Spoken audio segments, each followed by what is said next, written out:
Welcome to the Slop Farm. Enjoy the video. In this video, I will explain how to replace Nissan Versa license plate light bulbs. First, gather your tools. You'll need a flathead screwdriver or a plastic pry tool, and your replacement 2825 bulbs. Always ensure your vehicle's ignition is off to prevent any electrical issues. This simple maintenance task usually takes about 10 to 15 minutes to complete for both lights. Next, locate the small, rectangular license plate light housings, usually found above your license plate on the trunk lid.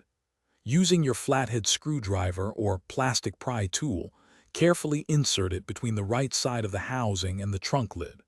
Apply gentle pressure to pry it out. As you pry, push the entire housing towards the left to compress the flexible retaining clip on that side, allowing the right tab to release. Once the retaining clip is released, pull the light housing down and out of the opening. You'll see the bulb socket attached. Rotate this socket 1/4 turn in the counterclockwise direction to unlock it from the housing, then pull it straight out. Carefully remove the old bulb by pulling it straight from the socket. Now, push your new 2825 replacement bulb firmly into the socket. With the new bulb in place, reinsert the socket into the light housing and rotate it 1/4 turn clockwise to secure it. To reinstall the housing, first insert the tab on the right side back into the opening.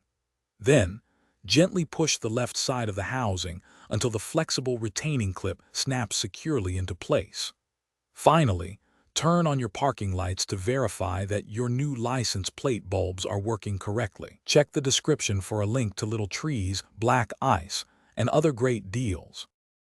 Thanks for watching. Consider subscribing if we helped you today.